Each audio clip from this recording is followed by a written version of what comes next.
Sir, Sir, they they humiliated my mom. You have You to make have them to make stop. stop. Ethan Cole stopped mid-stride. Who humiliated her? Ethan asked. The woman with the red heels. A flicker crossed his face. Where? In your office, she said, pulling his hand. Right now. You have to come. Ethan didn't move yet. Instead, he studied her, then spoke with calm restraint. Annie, that woman is with me. She's my partner, he said. She doesn't treat people like that. Not without reason. She's always been respectful. Your mother, there must be some misunderstanding. There's no reason for her to humiliate your mother. Annie's expression didn't change. It's not a misunderstanding, she said. You just didn't see it. Ethan held her gaze. Then tell me. They were all there, Annie said quickly. Your office, the big table, everyone waiting for you. Ethan's jaw tightened slightly. She walked in, looked at my mom, and decided she didn't belong, Annie continued. She thought my mom was the cleaning lady. Ethan said nothing. She pointed at the floor. There was coffee, and she said, You, clean that up. Like my mom wasn't even a person. A pause. My mom told her she works for you, Annie said. She said she's your assistant. Ethan's eyes darkened. She didn't care, Annie continued. She smiled, like it was funny. And then people started watching, Annie said. Not helping. Just watching. Ethan's hand curled faintly. Some of them laughed, she added. That landed deeper than anything else. They said she didn't look like she belonged there, Annie said. They laughed at her clothes, like she wasn't important. Ethan exhaled slowly. And then, Annie hesitated just slightly. And then what? Annie looked straight at him. She said my mom was trying to get your attention. Ethan frowned. She pointed at her clothes, Annie said. She said, Annie's voice hardened as she repeated it, word for word. Women like you dress like that for a reason. Just hoping someone important notices. Ethan's expression froze. She said my mom was trying to seduce you, Annie continued. But she'd never get the chance. Because she'd never even be seen. For the first time since she started speaking, Ethan didn't immediately respond. Something in his face shifted sharper now, colder.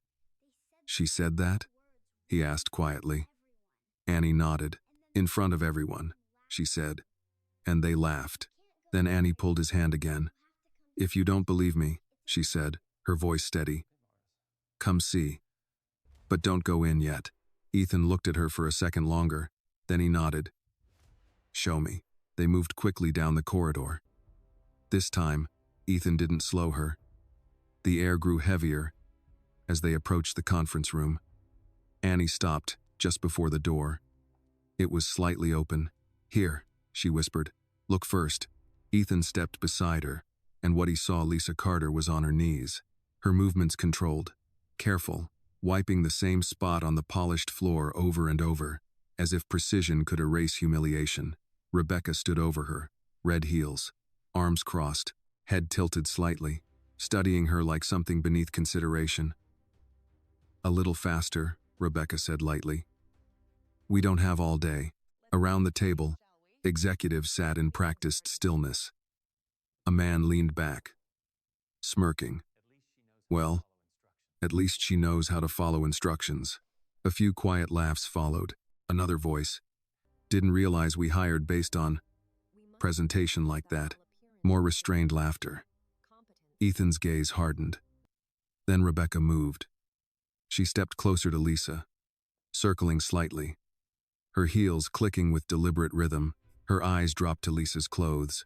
Rebecca smiled. Oh, I get it now, she said, her voice rising just enough for the room. This is intentional. Lisa paused. Rebecca pointed directly at her. You dress like this on purpose, don't you? She said, hoping someone important might notice. Rebecca leaned in just enough to make it feel personal. But let me save you the trouble, she added, her tone turning sharper. Men like him don't see women like you, she laughed, a full, satisfied laugh.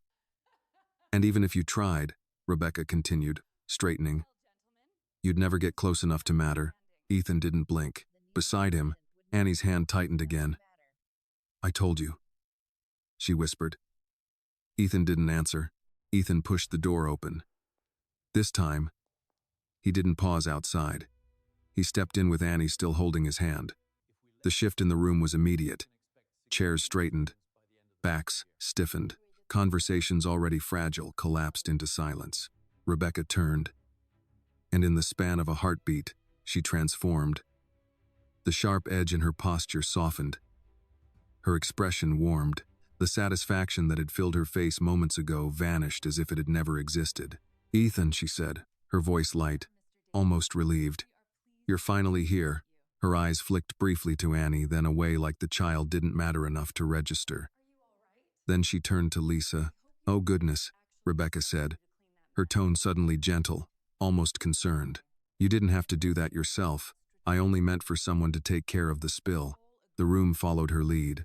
Heads nodded slightly, expressions adjusted. The earlier tension reshaped itself into something more acceptable, something safer. Lisa was still standing near the table now, the cloth in her hand. She didn't speak. Rebecca stepped closer to Lisa, lowering her voice just enough to sound considerate. "You should have told someone," she added softly. "We all have roles here. No need to overstep." Annie's grip on Ethan tightened. He felt it, and he understood. Rebecca turned back toward Ethan, smiling again. "Just a small misunderstanding," she said smoothly. "We were about to begin." Ethan's gaze didn't leave her. Behind him, Annie took a step forward. "That's not true," she said. Rebecca blinked. Then she looked down at the girl for the first time with full attention. "I'm sorry," Rebecca said, tilting her head slightly, her tone still pleasant but thinner now. "You told my mom to clean the floor," Annie said. "You made her get on her knees." Rebecca's smile didn't break, but it tightened. "I think you misunderstood what happened," she replied gently. "I asked for help with a spill. That's all." Annie shook her head. "No," she said. "You didn't ask." Rebecca let out a soft, almost amused breath. "Sweetheart," she said, her voice dipping into something patronizingly kind. "Sometimes adults hear things differently than children do." Ethan's eyes flicked toward Annie. "You pointed at her," Annie said. "You didn't even ask her name." Rebecca's expression cooled by a fraction. "I don't recall that," she said lightly. "There were several people in the room. It's easy to confuse details." A man at the table nodded slightly, eager to align. "Yes, it was unclear," he added. Another voice followed, hesitant but supportive. "We assumed she was assisting." Annie looked around the room, then back at Ethan. "They were laughing," she said. Rebecca's smile faltered. "Now that's simply not appropriate," she replied, her tone sharpening just a touch. "No one was laughing at your mother." "They were," Annie said. A pause. "They said she didn't belong here." Rebecca straightened slightly. "I think this is getting out of hand," she said, turning back to Ethan. "She's a child. She's upset. That's understandable. But we shouldn't let emotions distort what actually happened." Ethan didn't answer. Rebecca stepped closer to him. "You know me," she said, softer now. "You know I wouldn't do something like that." Annie stepped forward again. "You said my mom was trying to get your attention," she said. Rebecca froze for half a second, then recovered. "I never said that," she replied smoothly. "You pointed at her clothes," Annie continued. "You said women like her dress like that for a reason." Rebecca shook her head lightly. "That's not what I said," she replied. "You're repeating things out of context." Annie didn't look at her. She looked at Ethan. "You told her she'd never even be seen," Annie said quietly. "If this moment moved you, take a second to like this video and share your thoughts in the comments. Tell us where you are watching from. Your voice matters more than you think. And if you believe stories like this deserve to be heard, don't forget to subscribe so you never miss the next one." Rebecca's voice lost a degree of warmth. "I think we're done with this," she said. "Ethan, we have a meeting to run." Ethan finally moved. He stopped between Rebecca and Lisa. "Were you asked?" he said, his voice calm. "Or were you told?" Lisa hesitated. Rebecca answered for her. She offered. Rebecca said quickly, I didn't force anyone to do anything. Ethan didn't look at her.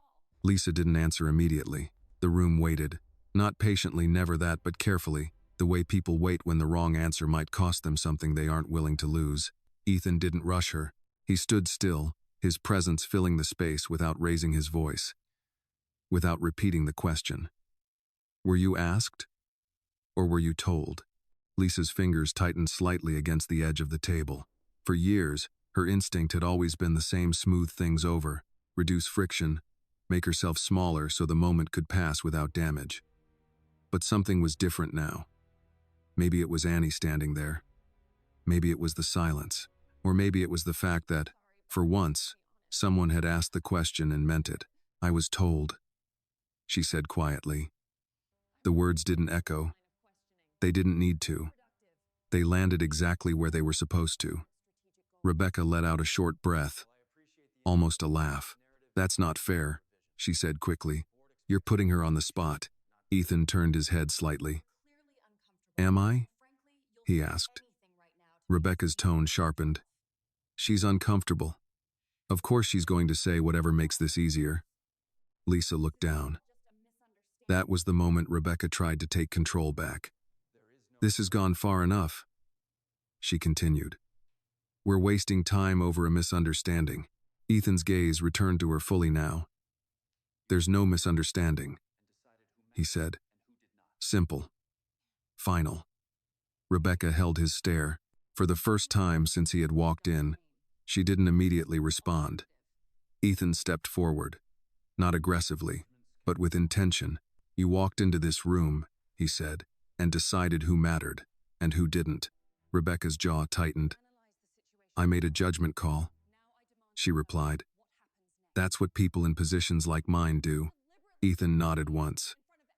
Yes, he said. And sometimes those judgments are wrong. A faint shift moved through the room. People straightened, eyes lifted, then dropped again. Rebecca crossed her arms. So what now? She asked.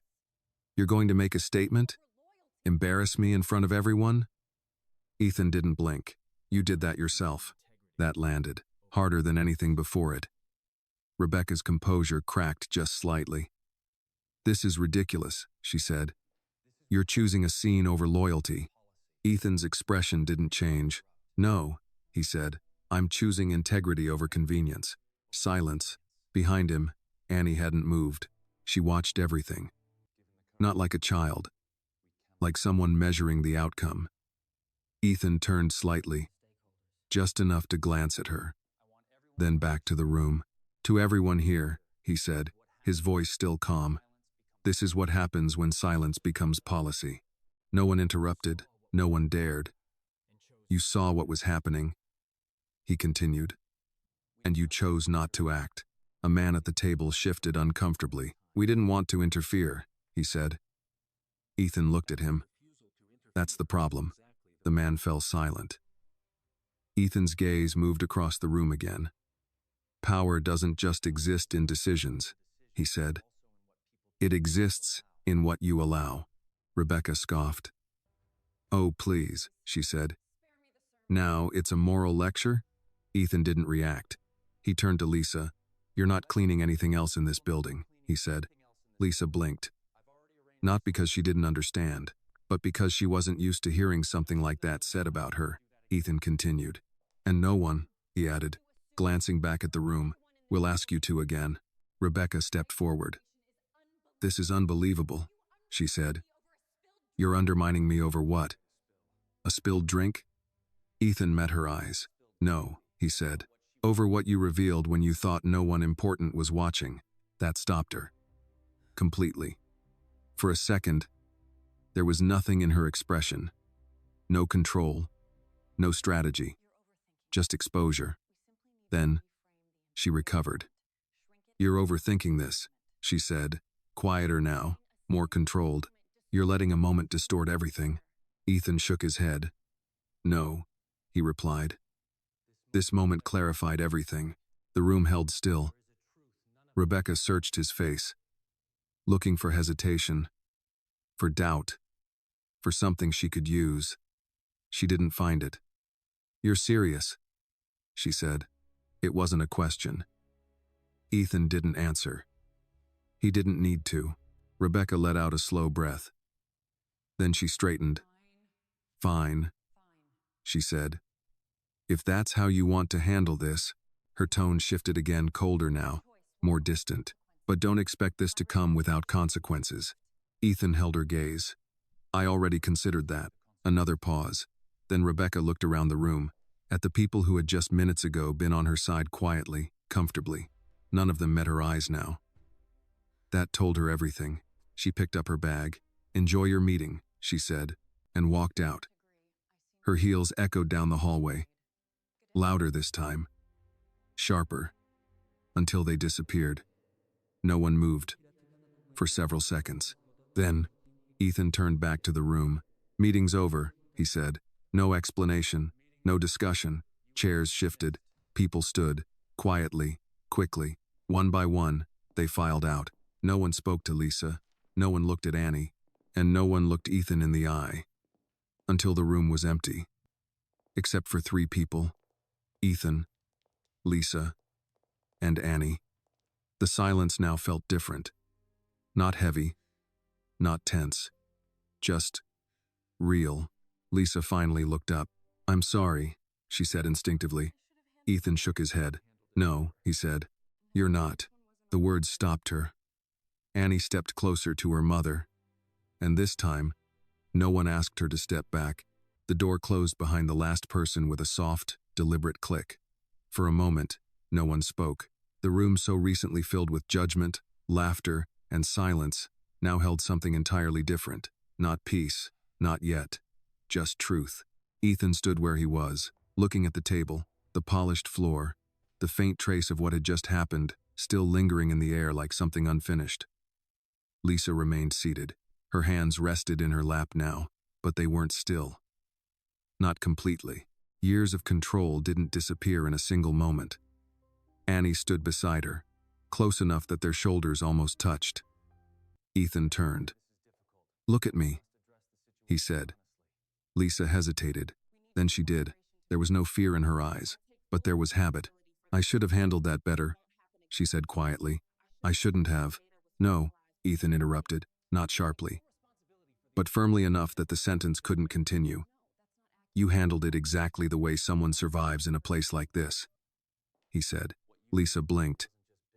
That wasn't what she expected. Ethan took a few steps closer. "And that's the problem," he added. The words settled slowly. Lisa looked at him, trying to understand what he meant. Ethan glanced briefly at Annie, then back at her. "You weren't wrong," he said. "The system is."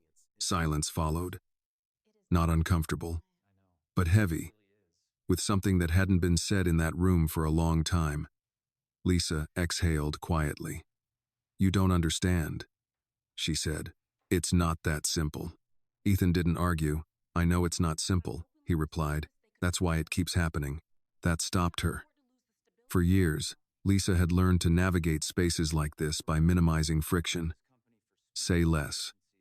Accept more. Keep moving. Because pushing back came with consequences. Consequences she couldn't afford. "I have a job," she said. "I have responsibilities. I can't just lose everything," Ethan finished. Lisa didn't answer. She didn't have to. Ethan nodded once. "I built this company to run efficiently," he said, "to make decisions fast, to remove obstacles." He paused, and somewhere along the way, people became part of that system. Lisa watched him carefully now. "So what happens next?" she asked. Ethan didn't respond immediately. Instead, he walked to the table, ran his hand lightly across the surface where the meeting had been, then he turned back. "What happens next," he said, "is that this doesn't happen again." Lisa gave a small, almost tired shake of her head. "That's not how places like this work." Ethan met her gaze. "Then it changes. Simple, direct, but not easy." Lisa studied him, trying to decide if he believed what he was saying, or if this was just another version of power speaking. Before she could respond, Annie spoke. "You didn't know?" she said, Both adults looked at her. Annie's eyes were on Ethan. "You didn't know they were like that," she continued. Ethan held her gaze. "No," he said. "I didn't." Annie nodded once. "But now you do." It wasn't a question. Ethan's expression shifted. Slightly. "Yes," he said. Annie seemed to consider that. Then she said something that neither of them expected. "Then it's your job." The room went quiet again. Ethan didn't look away. "Is it?" he asked. Annie shrugged lightly. "You're the boss." That was it. No speech, no emotion, just a fact. Lisa looked at her daughter, something unreadable passing across her face. Ethan let out a quiet breath. "I suppose I am," he said. He reached into his pocket, pulled out his phone, and typed a short message. Then another. Then he put it away. "What did you just do?" Lisa asked. "Started something," Ethan replied. That didn't reassure her. "What kind of something?" she pressed. Ethan looked at her. "The kind that makes sure no one in this building ever confuses your role again." Lisa frowned slightly. "I don't need special treatment." "You're not getting special treatment," Ethan said. "You're getting what should have already been standard." A pause. "Respect isn't a bonus," he added. "It's a baseline." Lisa looked down for a moment, then back up. "And what about everyone else?" she asked. "People who don't have someone walking in to stop it?" Ethan didn't answer right away, because that question, that was bigger. Annie watched him, waiting. Ethan finally spoke. "Then we fix it for them too." Lisa studied his face again. Longer this time. Searching for something. Finding something. Not certainty, not perfection, but intention. "That's a big promise," she said. Ethan nodded. "I'm aware." Silence settled again. But this time, it felt different. Less like something ending, more like something beginning. Annie shifted slightly, then looked at her mother. "Can we go now?" she asked. Lisa let out a small breath. "Yes," she said softly. She stood, this time, without hesitation, without apology. Ethan stepped aside as they moved toward the door. But just before they reached it, Annie turned back. She looked at him. "You did come," she said. Ethan met her gaze. "Yes," he replied. Annie nodded once, like she had expected nothing less. Then she took her mother's hand, and together, they walked out of the room. Ethan remained where he was, alone now, but not untouched.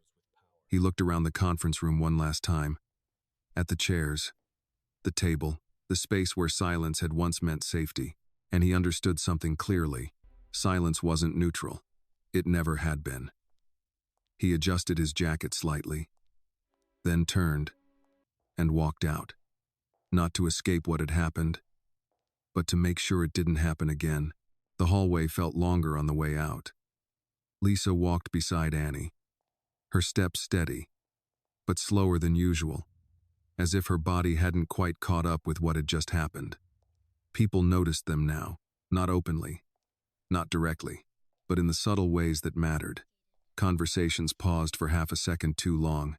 Eyes lifted, then dropped. A few heads turned just enough to confirm what they had already heard, because news like that didn't stay inside a conference room. Not in a building like this. Annie held her mother's hand tightly. She didn't look around. She didn't need to. Lisa did, and she felt it. The shift. Not respect. Not yet. But awareness. Which, in places like this, was where everything started. They reached Lisa's desk. The same desk she had sat at that morning. The same chair. The same screen still glowing with unfinished work. And yet, nothing about it felt the same. Lisa stopped. For a moment, she just stood there, looking at it, like it belonged to someone else. "You okay?" Annie asked quietly. Lisa nodded automatically. "Yes," then paused, then corrected herself. "I don't know. That was new." Annie didn't respond. She just stayed close. Lisa set her bag down slowly. Her hands hovered over the desk, unsure what to do next. Work? Sit? Pretend nothing had happened. That's what she had always done before. But today, that felt impossible. A voice broke the moment. Lisa. She turned. Mr. Daniels, the senior operations manager, stood a few feet away. He had been in the meeting. He had seen everything and done nothing.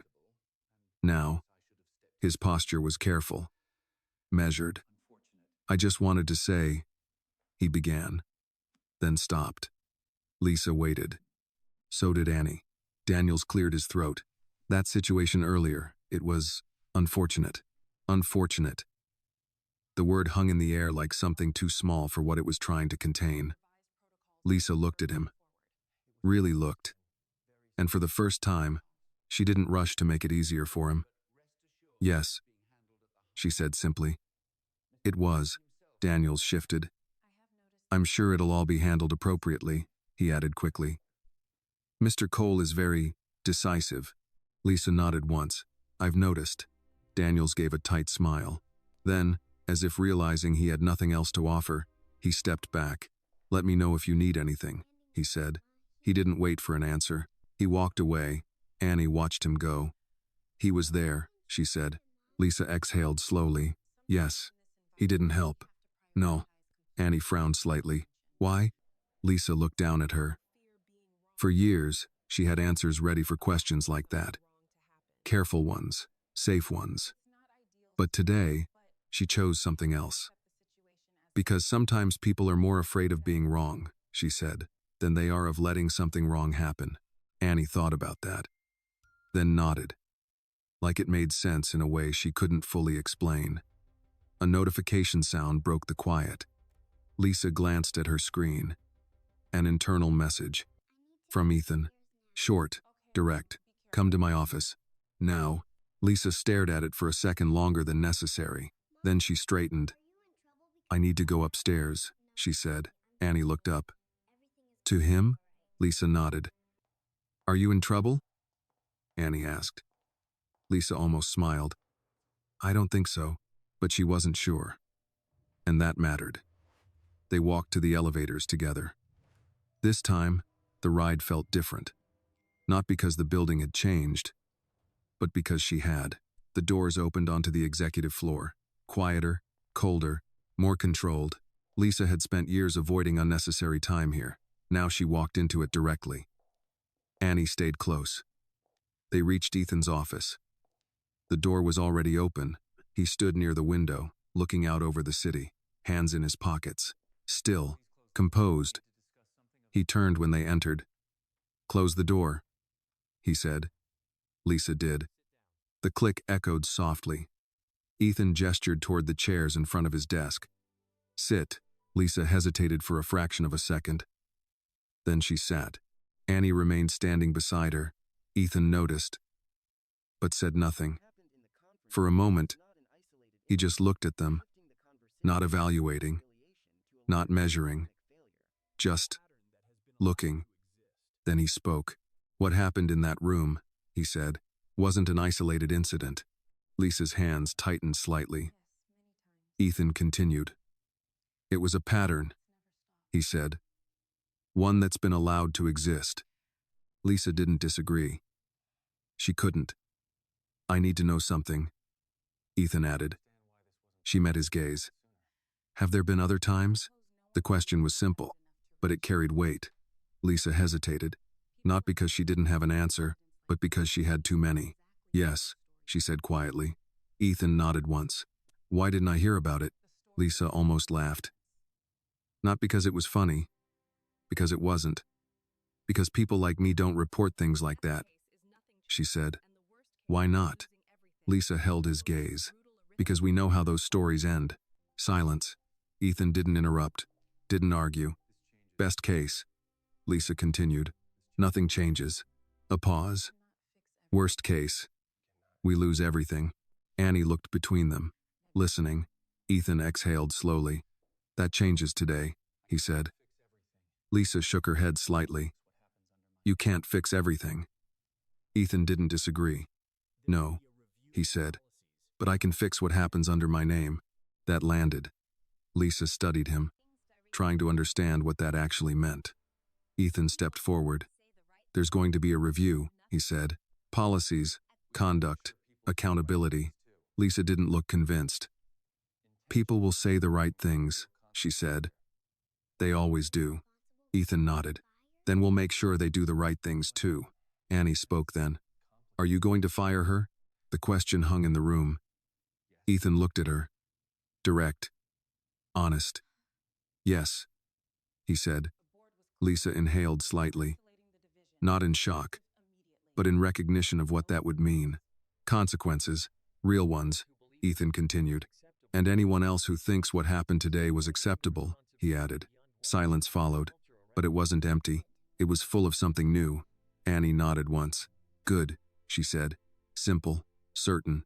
Ethan's expression softened, just a fraction. Then he looked back at Lisa. "You don't have to apologize for today," he said. Lisa opened her mouth, closed it.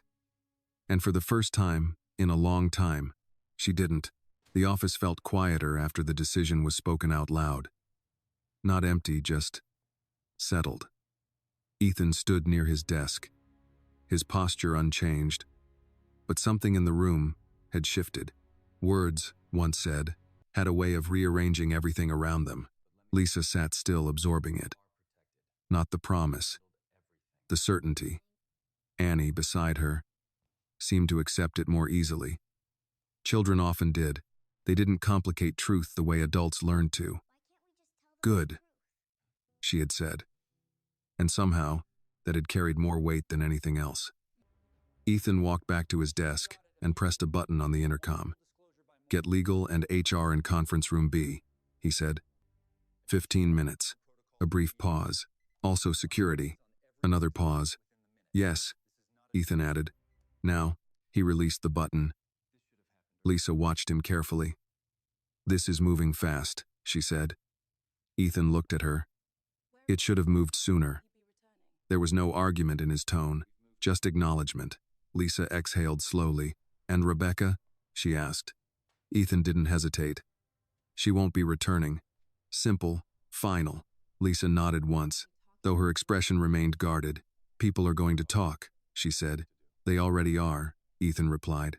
That was true.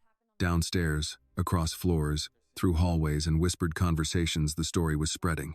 Not in full detail, not accurately, but enough. Power shifts always made noise. Ethan stepped around his desk and leaned against it slightly, arms crossed.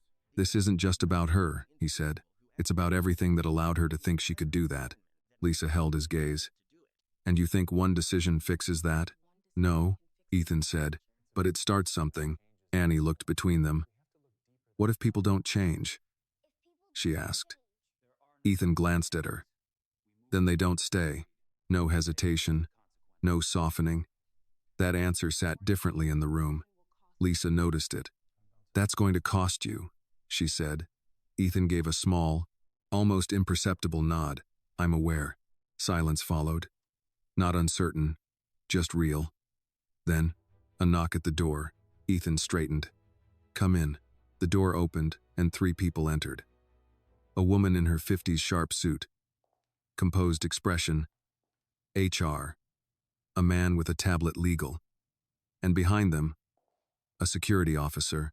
All 3 paused briefly when they saw Lisa and Annie in the room. Then they adjusted. Professional. Controlled. "Mr. Cole," the HR director said. "Conference room B," Ethan replied. "We'll continue there." They nodded. No questions. They turned and left. Ethan looked back at Lisa. "Stay," he said. She blinked. "In the meeting?" "Yes." Lisa hesitated. "That's not my place." Ethan's expression didn't change. "It is now." That landed harder than expected. Lisa glanced at Annie, then back at Ethan. "You're sure?" she asked. Ethan met her gaze. "I don't bring people into rooms like that unless they belong there." A pause. "You do." Lisa didn't respond immediately, because that wasn't just an invitation. It was a shift. Annie tugged lightly at her sleeve. "You should go," she said. Lisa looked down at her. "And you?" she asked. Annie shrugged. "I'll stay here." Ethan shook his head slightly. No, he said. She comes with us. Lisa frowned. That's not appropriate. Ethan's tone remained calm. She saw what happened, he said. She understands more than most people in that room will. Annie looked at him. You mean I can come? She asked. Ethan nodded once. Yes, that settled it. Lisa stood. Slowly. Not out of hesitation this time, but out of awareness. They walked together toward the conference room. The hallway felt different now, not just because people were watching, but because people were pretending not to. Doors half closed, conversations cut short. Eyes that flickered, then disappeared. They reached conference room B. Inside, the three from before were already seated. Documents open, devices ready, prepared. Ethan entered first. Lisa and Annie followed. The room shifted again, not dramatically, but enough. Ethan took his seat at the head of the table. He gestured. Sit. Lisa sat. Annie beside her. The HR director glanced briefly at the child, then back at Ethan. He noticed. She stays, he said. No one questioned it. Ethan leaned forward slightly. What happened this morning, he began, is not an incident, it's evidence. The legal advisor looked up. Of what? He asked. Ethan's gaze was steady. Of a failure in culture, he said, and accountability. The HR director nodded slowly. We'll need statements, she said. You'll have them, Ethan replied. He turned slightly toward Lisa, starting with hers. The room's attention shifted. Lisa felt it, all of it, but this time, she didn't shrink from it. She met their eyes and began. As she spoke, the room changed again. Not because of policy, not because of authority, but because someone who had always been expected to stay quiet didn't, and for the first time in that building, the truth wasn't being filtered. It was being heard. Lisa's voice didn't shake. That surprised her. Not because she wasn't used to pressure, she had lived inside it for years, but because this was different. This wasn't about schedules or deadlines or keeping things running. This was about telling the truth in a room where truth had always been optional. She walked in, Lisa said, her tone steady, measured. She didn't ask who I was. She didn't give me time to explain. She gave an order. The HR director typed quickly. Exact wording? She asked. Lisa didn't hesitate. She pointed at the floor and said, You, clean that up. Now, the words sounded smaller here than they had in the moment, but the impact didn't shrink with them. The legal advisor glanced up. And your response? I told her I was your executive assistant, Lisa said, nodding slightly toward Ethan. I clarified my role. And then, Lisa paused. Not because she didn't remember, because she remembered too clearly. She dismissed it, Lisa said. She spoke over me, treated it like it didn't matter. The HR director nodded. And the others in the room? Lisa's gaze shifted briefly across the table. They didn't intervene, she said. A pause. Some of them agreed with her. Silence followed. Not the heavy, suffocating silence from before, a different kind. The kind that forms when something undeniable has been placed in the center of the table. Ethan watched her, not as her employer, as someone learning something he should have already known. Did anyone challenge her? The legal advisor asked. No, Lisa said. Did anyone support you? Lisa thought for a moment, then shook her head. No. Annie shifted slightly in her chair. They laughed, she said. The room turned toward her. Lisa glanced down.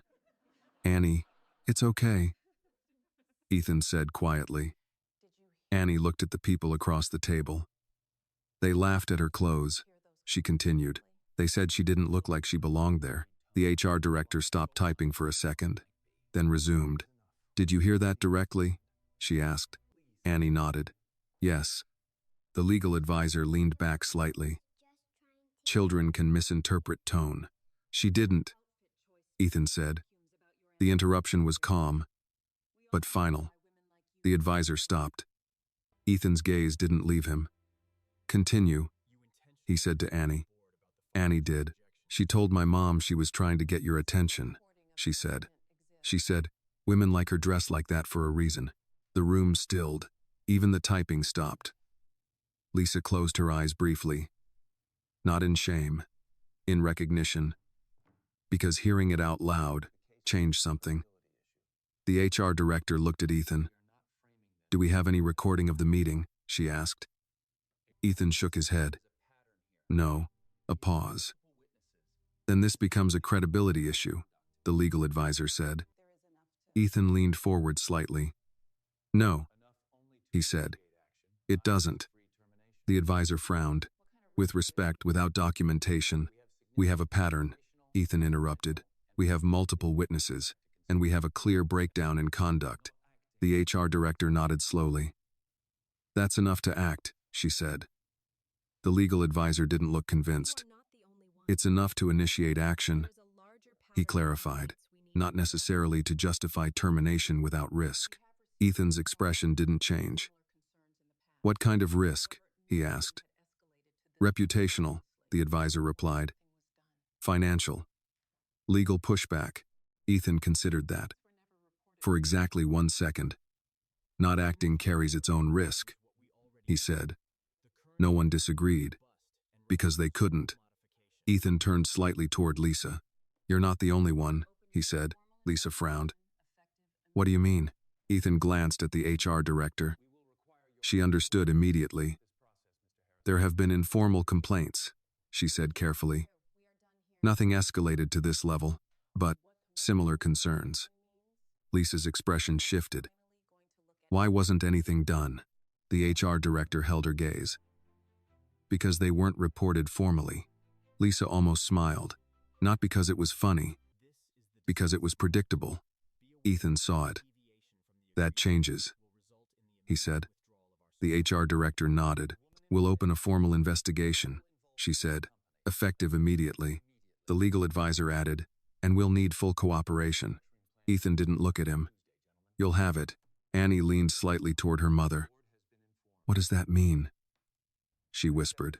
Lisa answered quietly. It means they're going to look at everything. Annie nodded. Good. The word was simple, but it landed. Again, Ethan leaned back in his chair. Here's what happens next, he said. The room focused. Rebecca Stone is suspended from all involvement with this company, he continued, effective immediately. The legal advisor opened his mouth, then closed it. Because Ethan wasn't asking, he was informing. Her access is revoked, Ethan added, glancing briefly toward the security officer. Badge, system permissions, everything. The officer nodded. It'll be done. The HR director made a note. We'll need to notify her formally. I'll handle that, Ethan said. No one questioned it. Silence followed. But this time, it wasn't uncertain. It was decisive. Lisa sat back slightly, not relaxed, but steadier. Annie looked up at her. See? She said softly. Lisa placed a hand over hers. Yes, she replied. Ethan watched that. Not the words, the moment. Then he stood. The meeting followed. Chairs shifted. Documents closed. Decisions, real ones, had been made. Keep me updated, Ethan said. The HR director nodded. You'll have a full report. The legal advisor gathered his things. We'll proceed carefully, he said. Ethan met his gaze. We'll proceed correctly. That ended it. They filed out, one by one, until the room was quiet again. Ethan looked at Lisa, then at Annie, and for the first time since the morning began, there was no doubt left about what came next. The room emptied, but the weight of it didn't leave with the people. It stayed. In the air. In the silence. In the way Lisa sat a little straighter than before, like something inside her had shifted, not fully healed, but no longer willing to bend the same way. Ethan remained standing at the head of the table. For a moment, he didn't move, didn't speak. He was thinking. Not about the meeting, not about Rebecca, about something deeper. Patterns, blind spots, things that had existed under his authority without his attention. That, more than anything, unsettled him. Annie slid slightly off her chair and stood. Is it over? She asked. Ethan looked at her. Yes, he said.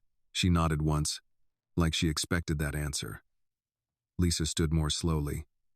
Her body felt heavier now, not from fear, but from release. The kind that comes after holding something in for too long. "What happens to me?" she asked. It wasn't insecurity. It was reality. Ethan didn't hesitate. "You go back to your job," he said. "The one you've been doing." Lisa held his gaze. "And everyone else?" she asked. "They adjust," Ethan replied. That answer was simple, but Lisa knew better. "People don't change that fast," she said. Ethan nodded slightly. "No," he agreed. "But they change when they understand the cost of not changing." That was closer to the truth. Annie looked between them. "Does that mean they're scared?" she asked. Ethan considered that. "Yes," he said. "Some of them are." Annie thought about it. "Good." Lisa glanced down at her. "You don't like them being scared?" Annie shook her head. "I don't like them being mean," she said. "If they have to be scared to stop, then..." "Okay." Lisa didn't respond, because there wasn't an easy correction to that. Ethan walked toward the door. "Come on," he said. "I'll walk you down." Lisa blinked. "That's not necessary." Ethan opened the door. "I know," he said. "I'm still doing it." There was no argument after that.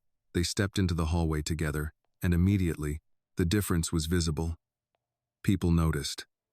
Not subtly this time. Heads turned. Eyes followed. Because now it wasn't just a rumor. It was visible. The CEO, walking beside her. Not ahead, not behind. Beside, Lisa felt it. Every step, every glance. Her instinct was to shrink again, to make it smaller, to make it less visible. But Annie's hand slipped into hers, and held. That stopped her. They reached the elevator. No one else stepped in. Even though there was space, the doors closed. The ride down was quiet, but not uncomfortable. Just aware. Annie leaned lightly against Lisa. Ethan stood beside them, looking forward. Then he spoke. "You've been here how long?" he asked. Lisa answered without thinking. 3 years, Ethan nodded. "And before that, 2 jobs, she said. Retail during the day, cleaning at night. Ethan absorbed that, not as information, as context. "And you stayed," he said. Lisa gave a small shrug. "I needed stability." A pause. "And I was good at it. That mattered." Ethan glanced at her. "I know." Lisa looked at him. That wasn't something she heard often, not out loud. The elevator slowed, then stopped. The doors opened to the main floor, and the moment they stepped out, the building reacted. Not dramatically, but noticeably. Conversations paused. People turned, and this time, they didn't pretend not to see. Ethan walked forward, Lisa beside him, Annie between them. A quiet formation, but powerful. They passed the front desk. The receptionist straightened immediately. "Good afternoon, Mr. Cole." Ethan nodded once, then kept walking. Lisa noticed something. For the first time, the receptionist looked directly at her. Not past her, not through her, at her. "Good afternoon," she said. Lisa paused for half a second, then nodded back. "Good afternoon." Small, simple, but different. They reached the exit. The glass doors reflected them back. 3 figures, standing in the same space. Ethan stopped.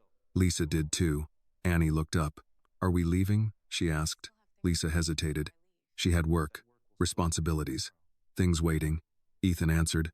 "No," he said. "You're going home early." Lisa frowned. "I can't just..." "You can," Ethan said. "And you will." She shook her head slightly. "I have things to finish. They'll still be there tomorrow," he replied. Lisa looked at him, then at the building behind them, then at Annie. For years, the answer had always been the same. Stay, finish, endure. But today, that didn't feel as necessary or as right. Annie squeezed her hand. "Let's go," she said. Lisa exhaled slowly, then nodded.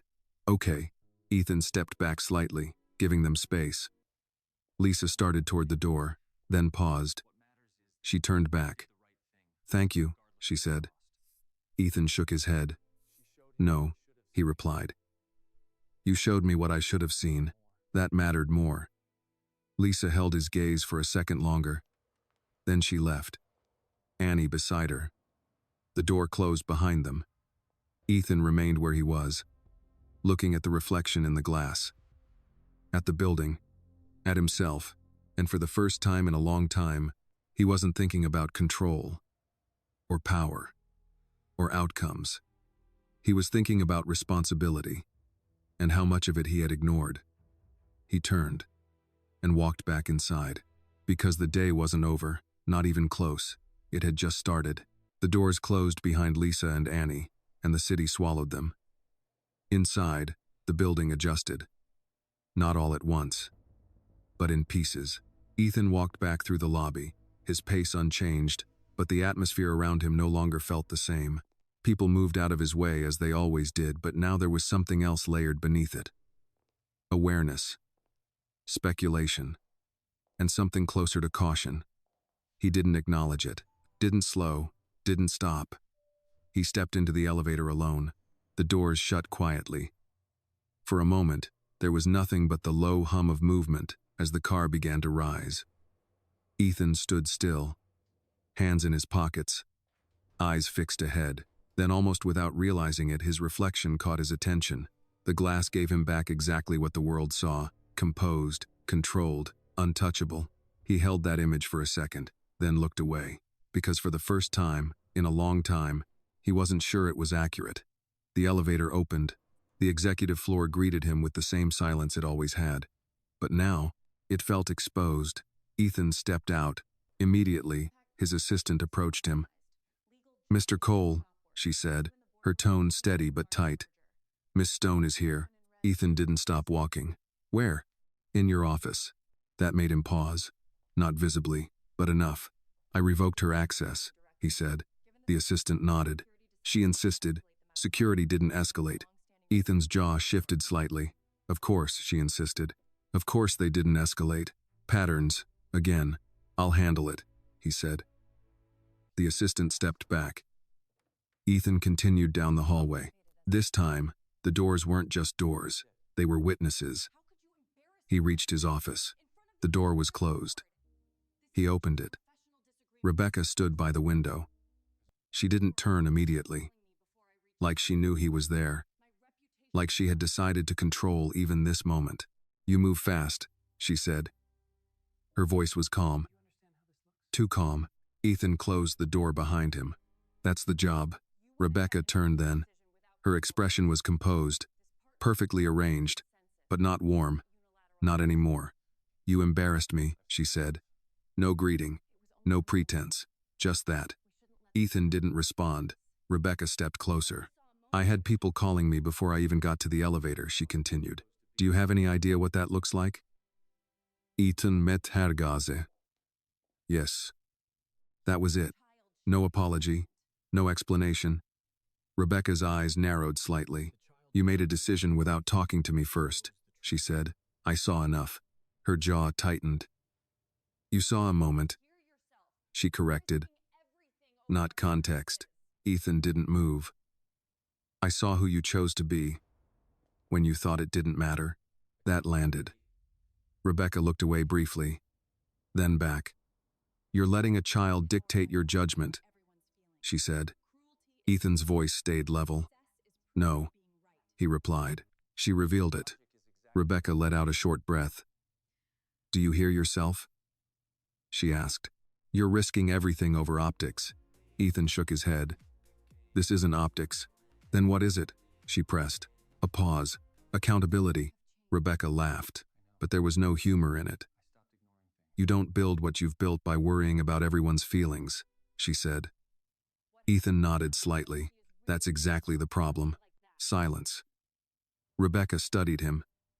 Really studied him this time. Like she was trying to find the version of him she knew, the one who would have handled this differently. She didn't find him. "You've changed," she said. Ethan didn't deny it. "No," he said. "I stopped ignoring things. That was worse." Rebecca crossed her arms. "So what now?" she asked. "You cut me off? Just like that?" Ethan's answer came without hesitation. "Yes." The word didn't echo, but it didn't need to. Rebecca stared at him. For a moment, the control slipped. Not fully, but enough. "You think this ends clean?" she asked. Ethan didn't respond.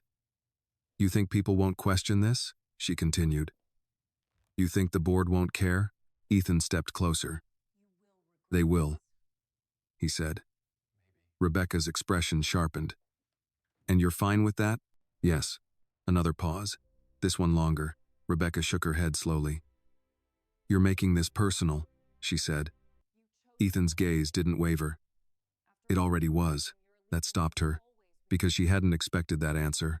Not from him. Not like that. Rebecca picked up her bag. Her movements were slower now, measured, not defeated, but recalibrating. "You're going to regret this," she said. Ethan didn't react. "Maybe," he replied. That wasn't what she expected either. She looked at him one last time, then walked to the door. Her hand rested on the handle. She paused. "You chose them," she said. Ethan answered without hesitation. "I chose what you refused to see." Rebecca opened the door and left. This time, there was no performance, no audience, just the sound of her heels fading down the hallway. Ethan stood alone. Again, but not the same. He walked to the window, looked out over the city. It hadn't changed. It never did, but something else had. Behind him, his phone buzzed. A message. From the board. Short. Direct. "We need to talk." Ethan read it once, then set the phone down. Because of course they did. Power always responds when it feels threatened. He looked back at the city, then at his reflection in the glass. And this time, he didn't look away. The message didn't sit quietly. It stayed on the desk, the screen dimming and lighting again as if reminding him it was still there. "We need to talk." Ethan didn't respond. Not yet. He stood by the window a moment longer, then turned, picked up his phone, and walked out of his office. The hallway was no longer pretending. People moved, but not naturally. Conversations dropped when he passed. Doors that had been slightly open now closed more deliberately. He noticed. He didn't react. His assistant stood as he approached. "They're all here," she said. "Boardroom." Ethan nodded once. Good. He didn't ask who. He already knew. The boardroom was on the same floor. Large, quiet, designed for decisions that affected people who would never sit inside it. Ethan opened the door. They were already seated. 5 of them. Different ages, different styles, same posture, control. They didn't stand. They didn't greet him. That told him everything. Ethan walked in, closed the door behind him, and took his seat at the head of the table. No one spoke immediately. Then, "Let's not waste time," one of them said. Thomas Grant. Old money, older influence. Ethan leaned back slightly. "Then don't," he replied. A glance passed between 2 of them. Then another voice. "You terminated Rebecca Stone." Not a question, a statement.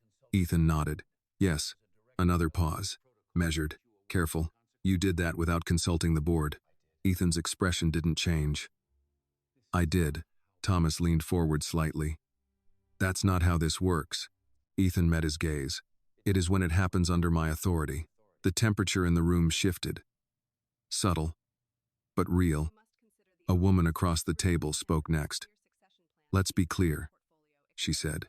"Rebecca represents a significant investment channel. Her removal isn't just personal, it's structural." Ethan didn't interrupt. He let her finish. Then he spoke. "What happened this morning wasn't structural," he said. "It was behavioral." Thomas exhaled. "This isn't about behavior," he said. "It's about impact." Ethan's eyes sharpened slightly. "They're the same thing." "No," Thomas replied. "One affects people. The other affects outcomes." Ethan leaned forward. "They both do." Silence followed. The kind that meant the conversation had crossed into something less negotiable. Another board member, Richard Hale, no relation, spoke carefully. We've received calls, he said. Partners, investors, they're asking questions. Ethan nodded. They should. Richard frowned slightly. That's not reassuring. It's not supposed to be, Ethan replied. Thomas's patience thinned. You made a unilateral decision based on a single incident, he said. Ethan didn't raise his voice. It wasn't a single incident. Thomas leaned back. Then where's the documentation? Ethan didn't hesitate. You'll have it. The woman across the table interjected. Ethan, this is bigger than internal policy. You've created exposure. If this escalates, it will, Ethan said. That stopped her, because he wasn't trying to avoid it. He was acknowledging it. Thomas studied him. You're willing to risk the company's position over this? Ethan held his gaze. I'm correcting the company's position because of this. A pause. Longer now. More serious. Richard spoke again. Let's assume, he said carefully, that your assessment is correct, that there was misconduct. There are procedures for that. Ethan nodded. I initiated them. After you made the decision, Richard pointed out. Yes. Thomas leaned forward again. That's the problem, he said. You acted first. Ethan didn't look away, because waiting would have sent the wrong message. And now you've sent another one. Thomas replied. Ethan tilted his head slightly. Which is? That leadership is reactive, Thomas said. Emotional, unpredictable. Ethan let that sit for a second. Then, no, he said. That leadership is accountable. The word landed harder than expected. Because it wasn't just an answer. It was a position. The woman across the table spoke again. More measured now. Accountability is important, she said. But so is stability. Ethan nodded. I agree. Then explain how this creates stability, she said. Ethan didn't rush. He looked at each of them, one by one, then answered. Because it sets a boundary, he said. Clear, visible, non-negotiable. Thomas shook his head. That's idealistic. Ethan's expression didn't change. It's necessary. Silence again. But this time, it wasn't resistance. It was consideration. Richard leaned back. You're forcing a shift, he said. Ethan nodded. Yes. Richard studied him. That comes with consequences. Ethan held his gaze. I know. Thomas exhaled slowly. Then let's be direct, he said. If this costs us partnerships, if it affects valuation, you're accountable for that. Ethan didn't hesitate. Yes. The room went still, because that answer wasn't strategic. It was personal. The woman glanced at Thomas, then back at Ethan. You're taking full responsibility? She asked. Ethan nodded. I already did. That changed something, not completely, but enough. Thomas leaned back, studying him differently now, not just as a CEO, as a variable. You're betting on this, he said. Ethan didn't deny it. Yes. A pause. Then Thomas nodded once. Slowly. Then we'll see how it plays out. That wasn't approval. But it wasn't opposition either. The meeting didn't end with agreement. It ended with acknowledgement. And that was enough. For now. Ethan stood. The others followed more slowly. No one rushed out. No one lingered unnecessarily. As they left, one by one, the room emptied again. Ethan remained. Just for a moment. Then he reached for his phone. Scrolled. Stopped. A message thread. Unopened. From earlier. He stared at it briefly. Then locked the screen. Because for the first time, he wasn't thinking about what came next. He was thinking about what he had already chosen. And what it would cost. The boardroom door closed behind the last member with a quiet finality. Ethan didn't move immediately. The silence that followed wasn't empty, it was reflective.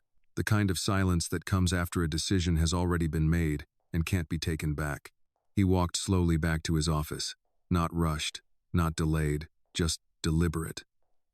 The hallway felt different again, not tense this time, measured. People weren't just watching now, they were recalibrating, because the line had been drawn, and everyone understood it. Ethan entered his office and left the door open.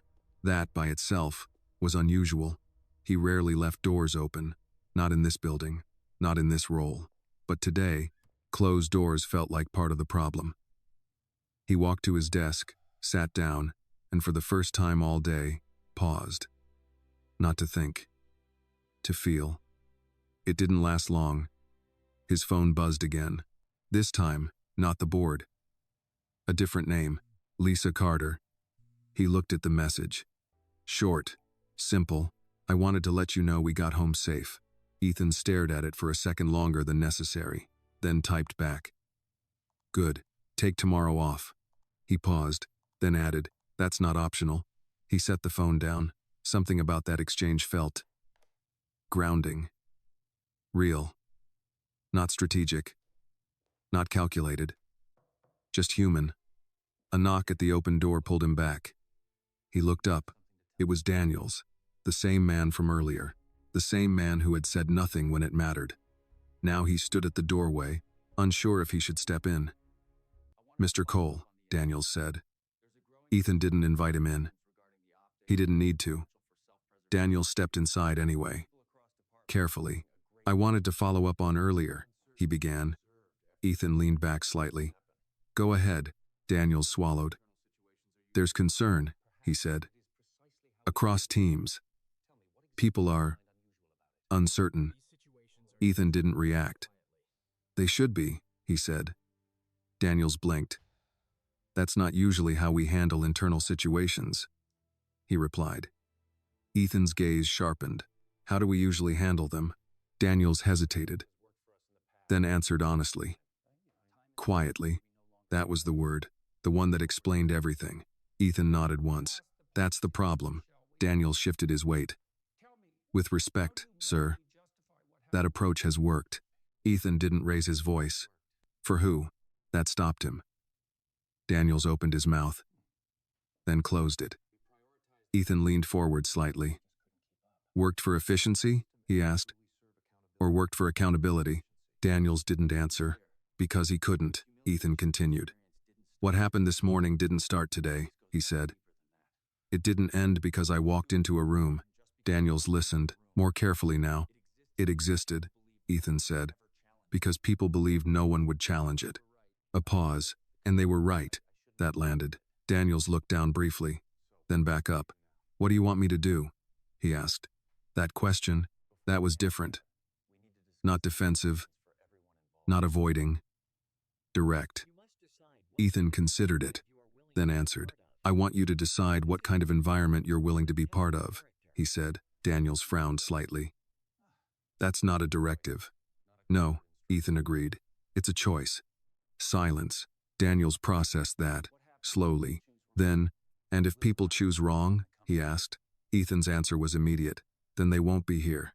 Daniels nodded, not fully convinced, but no longer resisting. I understand, he said. Ethan held his gaze. Do you? Another pause. Then Daniels gave a small, honest answer. I'm starting to. That was enough. For now. Daniels turned to leave, but stopped at the door. There's one more thing, he said. Ethan waited. People noticed, Daniels added. You walking with her, with Lisa. Ethan didn't react. That matters, Daniels said. Then he left. Ethan sat still for a moment, then stood. He walked back to the window. The city looked the same, unchanged, indifferent. But inside this building, something had shifted. Not completely. Not permanently. But enough to be felt. His phone buzzed again. Another message. This time from HR. Formal investigation initiated. Statement scheduled. Ethan read it. Then locked the screen. Because process would take time. Systems always did. But culture, that changed in moments. Moments like this. He looked at his reflection again. Not searching this time.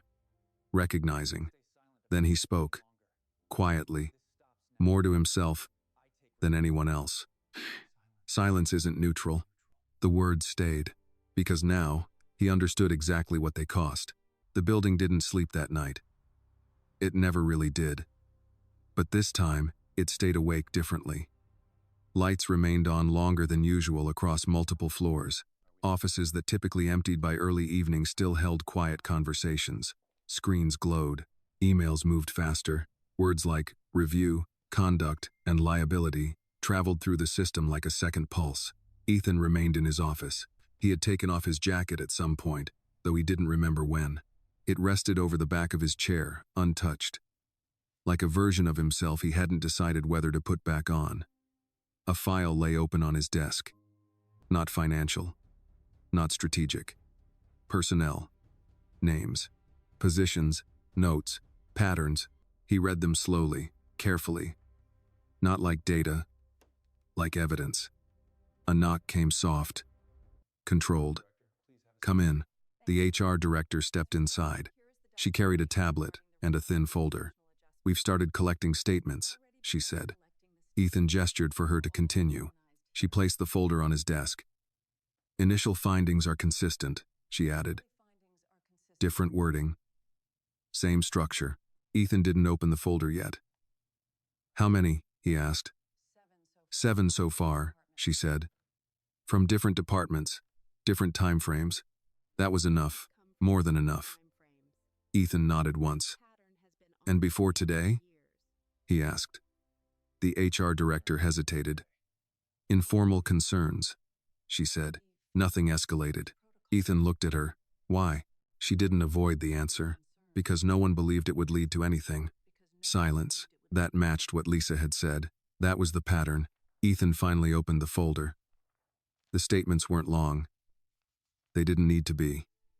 Each one carried the same weight. Dismissal, assumption, silence. He closed it. "This doesn't stay internal," he said. The HR director nodded slowly. "We'll need to be careful," she replied. "If this becomes public." "It will," Ethan said. She studied him. "You're certain?" Ethan methargaze. "Yes." A pause. Then she nodded again. "Then we control how it happens," she said. Ethan leaned back slightly. "No," he replied. "We make sure it's honest." That was harder. And they both knew it. She didn't argue. "I'll prepare the next phase," she said. Ethan gave a small nod. She turned to leave, then stopped. "One more thing," she said. Ethan looked up. "Several employees have requested to speak directly," she added, "off record." Ethan considered that, then answered, "Set it up." She nodded, and left. The door remained open. Ethan sat there for a moment, then stood. He walked out. The hallway was quieter now. Less movement. More thought. He didn't go back to the boardroom. He didn't return to his desk. He walked past offices, past departments, past people who now watched him differently, not just as authority, as consequence. He stopped near the operations floor. Lights still on. A few employees remained, working, or pretending to. When they saw him, they straightened, not out of routine, out of awareness. Ethan didn't speak immediately. He looked around, at the space, at the people, at the system. Then he said, "Go home." They blinked, confused. One of them spoke. "We still have." "It can wait," Ethan said. Not harsh, not loud, but final. They didn't argue. Because something in his tone made it clear this wasn't about productivity. It was about reset. One by one, they began to gather their things. Quietly. Respectfully. Not rushed. Not afraid. Just aware. Ethan turned and kept walking. He reached the elevators, pressed the button, waited. For the first time, all day, he allowed himself to slow down. The doors opened. He stepped inside. Alone again. The ride down was quiet, but not empty. His mind moved through the day, the room, the voices, the silence, Annie's words. "If you don't stop her, you're just like her." He closed his eyes briefly, not in regret, in recognition. The doors opened. Lobby, still lit, still moving, but softer now. Ethan walked out into the night. The air was cooler, cleaner, real. He stood there for a moment, looking at the building behind him, at the glass, at the reflection. Then he reached into his pocket, pulled out his phone, opened a new message, paused, then typed. Not to the board, not to HR, to Lisa. Tomorrow won't be the same. He stared at it, then added, "That's on me." He sent it, and for the first time since the morning began, Ethan wasn't reacting. He was choosing. And that made all the difference. Morning came differently. Not quieter, not calmer, just clearer. Lisa stood in the small kitchen of her apartment, staring at her phone longer than she needed to. Tomorrow won't be the same. That's on me. She had read the message 3 times already, not because she didn't understand it, because she did. And that made it harder. Annie sat at the table, swinging her legs slightly, watching her. "Are you going back?" Annie asked. Lisa didn't answer immediately. For years, that answer had never been a question. Of course she was going back. Because she had to. Because not going back meant losing something she couldn't afford to lose. But today, it felt different. "Yes," Lisa said finally. Annie nodded. "Good." Lisa glanced at her. "You're not worried?" Annie shrugged. "You said things are changing." Lisa gave a small breath. "I did." Annie looked at her. "Then we'll see if it's true." Simple, direct. Lisa turned away slightly, reaching for her coffee. It wasn't cold today. That felt like something. The building looked the same. Glass. Steel. Unmoved by anything that had happened inside it. But the moment Lisa stepped through the doors, she felt it. Not dramatic. Not loud. But real. People noticed her. Not with the quick, dismissive glances from before. With attention. Measured. Curious. And something else. Respect. Not fully formed, but starting. Annie walked beside her, holding her hand like she always did. But this time, Lisa didn't feel like she needed to hide it. They approached the front desk. The receptionist looked up and smiled. Not the professional, automatic smile from yesterday. A real one. "Good morning, Miss Carter," she said. Lisa paused, just for a second, then nodded. "Good morning." Annie noticed. She didn't say anything, but she noticed. They stepped into the elevator. Other people joined this time. No one avoided them. No one stepped out. No one pretended not to see. The ride up was quiet, but not uncomfortable. Just aware. When the doors opened, the executive floor felt different. Not colder, not distant, more careful. People greeted her. Not loudly, not dramatically, but directly. "Morning. Good to see you." Small things. But they mattered. Lisa walked to her desk, set her bag down, turned on her screen. The same routine, but not the same feeling. An email notification appeared almost immediately. From HR. "Please report to conference room B at 10 a.m. She read it once, then closed it. Annie climbed into the chair beside her. "Are we staying?" she asked. Lisa hesitated, then nodded. For a while, Annie smiled slightly, satisfied. At exactly 10 a.m., Lisa stood outside conference room B. She didn't knock. She didn't wait. She opened the door and walked in. The room was already filled. HR, legal, several employees, and Ethan. He stood at the head of the table. Just like before, but not the same. He looked at her, gave a small nod. "Come in." Lisa stepped inside. Annie followed. No one questioned it. That alone said enough. Ethan waited until everyone settled. Then he spoke. "What happened yesterday," he said, "was not an exception." The room was still. "It was a reflection," he continued, "of what this place has allowed." No one interrupted. Because no one could. Ethan's gaze moved across the room. "We're not moving forward until that changes."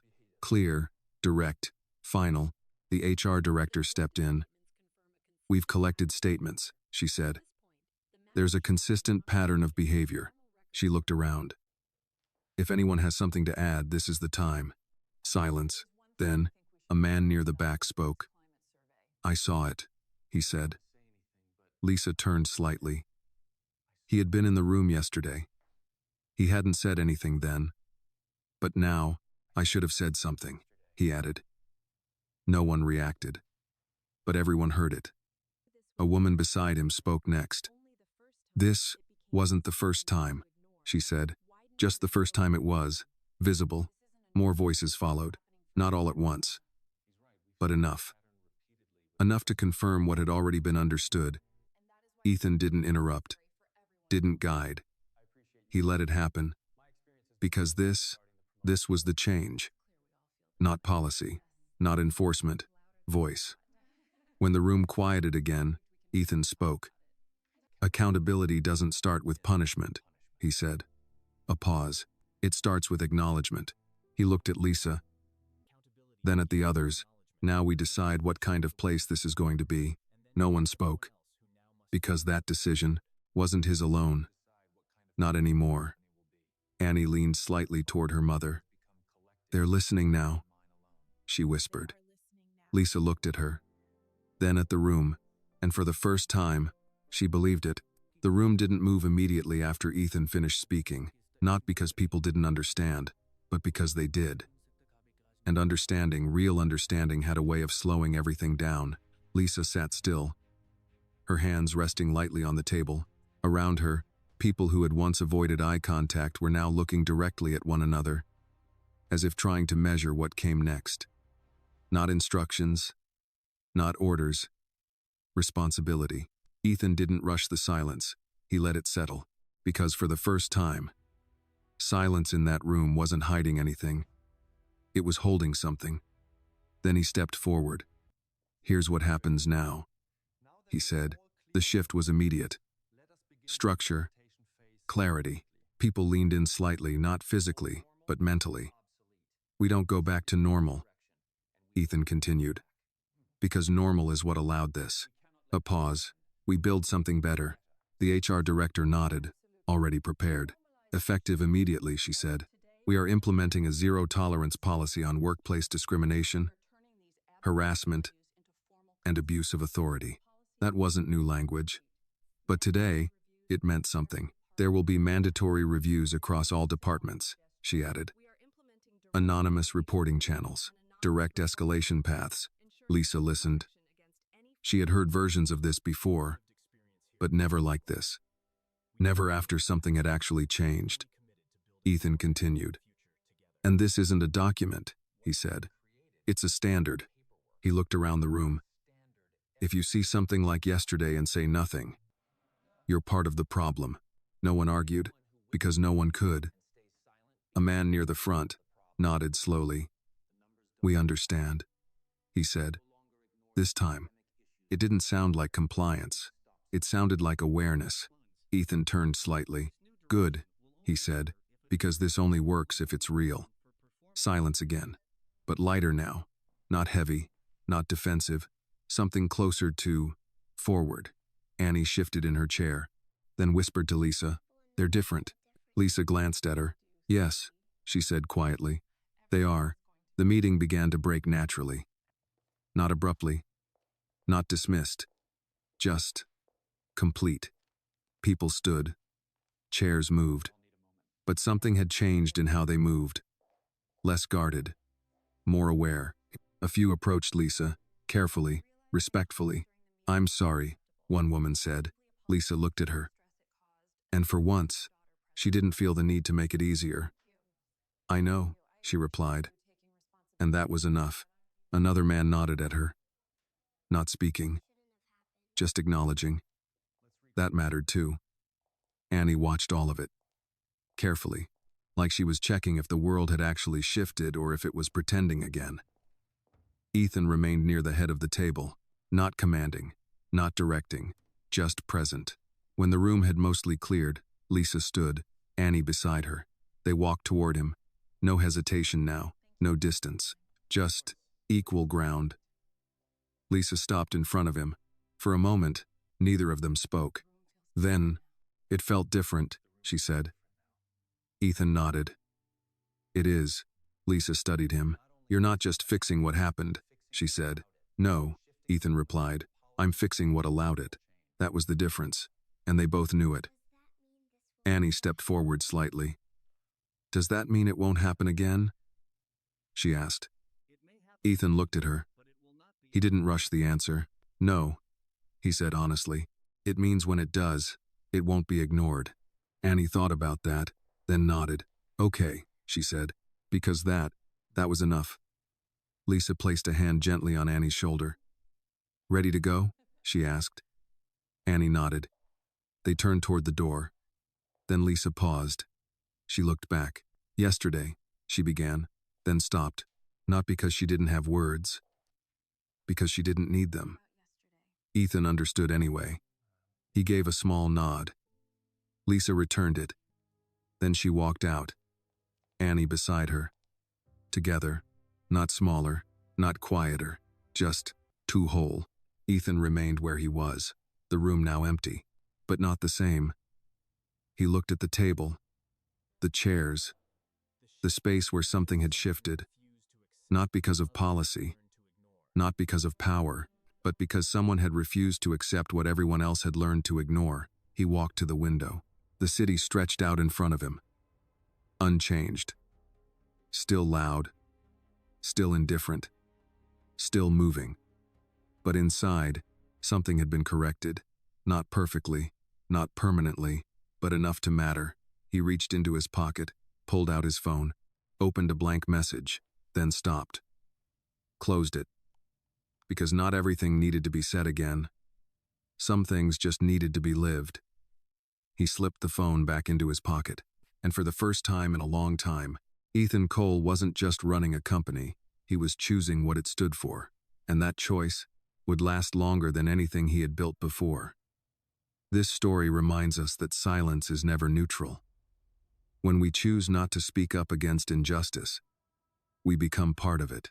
True leadership is not measured by power, wealth, or control, but by the courage to stand up for those who cannot defend themselves.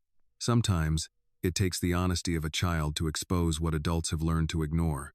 And in that moment, we are all given a choice: protect comfort or protect what is right. This video is a work of fiction created with the assistance of artificial intelligence. All characters, events, and situations are not real and do not represent any actual people or true stories. The content is intended for storytelling and emotional illustration only.